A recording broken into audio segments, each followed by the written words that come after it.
আসসালামু আলাইকুম বন্ধুরা, কেমন আছেন সবাই? আশা করি সবাই ভালো আছেন, সুস্থ আছেন। আলহামদুলিল্লাহ আমরাও খুব ভালো আছি, সুস্থ আছি। সোনালী রান্নাঘর অ্যান্ড ব্লগ চ্যানেলে আপনাদের প্রত্যেকে স্বাগত জানাই।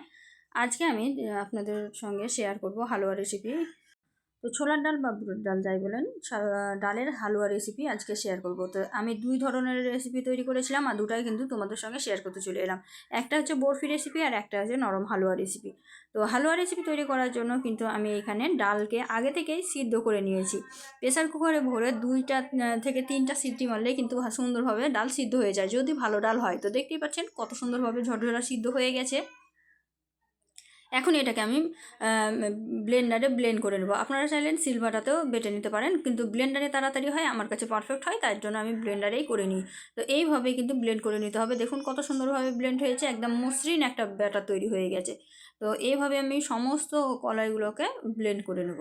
তো এই তো আমি ব্লেন্ড করে নিয়ে একটা গামলার মধ্যে নিয়ে নিয়েছি, আর অনেকটা পরিমাণে হয়েছে, আর একদম মসৃণ হয়েছে, খুব সুন্দর হয়েছে, আর এরকমেরই ব্যাটার আমার দরকার।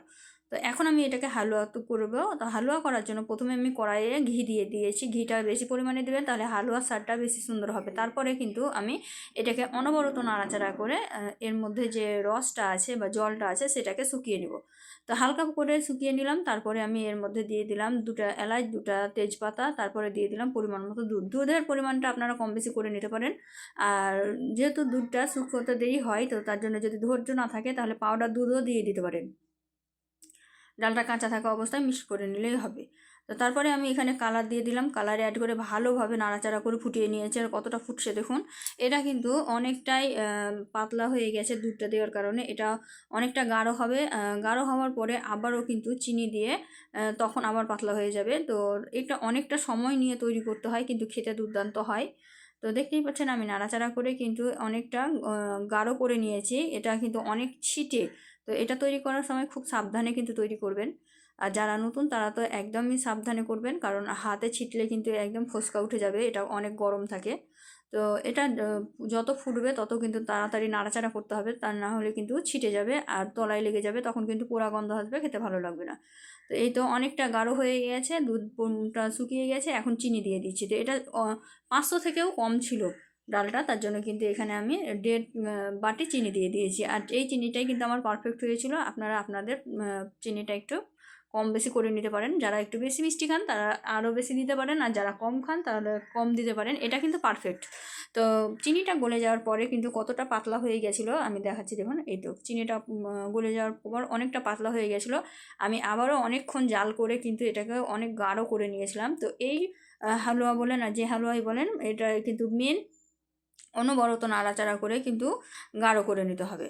তো অনবরত নাড়াচাড়া করে কিন্তু অনেকটা গাঢ় হয়ে গেছে, দেখুন একদম সমস্ত চিনির রসটা টেনে নিয়েছে। এখন পারফেক্টভাবে হয়ে গেছে। নরম হালুয়া তৈরি করার জন্য এটা পারফেক্ট, কারণ এটা কিন্তু আবার পরে ঠান্ডা হয়ে অনেকটা শক্ত হয়ে যাবে। তো তার জন্য এইরকম নরম অবস্থাতেই নামিয়ে নেবেন, আর খেতে কিন্তু দুর্দান্ত হয়েছিল। তো এইভাবেই কিন্তু আপনারা তৈরি করে নিতে পারেন। তো আমি অর্ধেকটা কিন্তু তুলে নিচ্ছি, দেখুন। অর্ধেকটা তুলে নিয়ে কিন্তু আমি এর মধ্যে থেকে বাটির মধ্যে বাদাম ছড়িয়ে দিচ্ছি। এটা সঙ্গে সঙ্গে দেখুন কতটা গাঢ় হয়ে গেছে। আমি হাত দিয়ে আপনাদেরকে দেখাচ্ছি, দেখুন। এই দেখুন হাতে দেখছি, কিন্তু হাতের মধ্যে লাগছে না। তো এভাবে কিন্তু আপনারাও তুলে নিতে পারেন। নরম, এটাও রুটি দিয়ে খেতে কিন্তু দুর্দান্ত লাগে। আর আরেকটা আমি বরফি তৈরি করব, তার জন্য কিন্তু এটাকে আবার যে বাকি অংশটা ছিল সেটা নাড়াচাড়া করে কিন্তু একদম তলে বসা বসা অবস্থায় নামিয়ে নিয়েছি।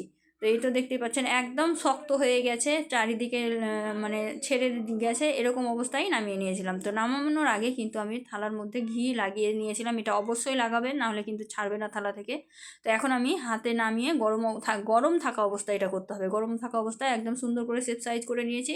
এখন আমি কিছুটা কাজু বাদাম ছোটো ছোটো টুকরো টুকরো করে নিয়েছি, তারপরে এর ওপর থেকে ছড়িয়ে দিলাম। ছোটো ছোটো করে কেটে নেওয়ার কারণ হচ্ছে যে লাইন বাই লাইন সুন্দর করে কাটা হয়। তো এটা কিন্তু 2 থেকে 3 ঘন্টা পর কিন্তু দেখতে পাচ্ছেন একদম শক্ত হয়ে গেছে।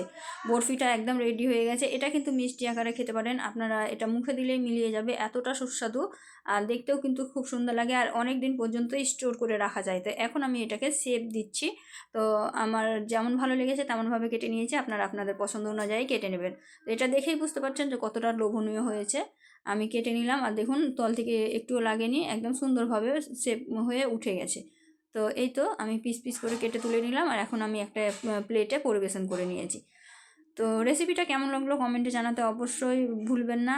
আর যদি ভালো লেগে থাকে অবশ্যই লাইক শেয়ার কমেন্ট করবেন। আর এই ধরনেরই আরও নিত্য নতুন রেসিপি পাওয়ার জন্য আমার চ্যানেলটিকে সাবস্ক্রাইব করে দেবেন, পাশে থাকা বেল আইকনটিকে প্রেস করে দেবেন এই ধরনেরই আরও নিত্য নতুন রেসিপির নোটিফিকেশন পাওয়ার জন্য। তো আজকের ভিডিওটা এই পর্যন্ত, দেখা হবে এই ধরনেরই আরও নিত্য নতুন রেসিপি নিয়ে পরবর্তী ভিডিওতে। ততক্ষণ সবাই ভালো থাকবেন, সুস্থ থাকবেন, আর আমার জন্য একটু দোয়া করবেন। খোদা হাফিজ।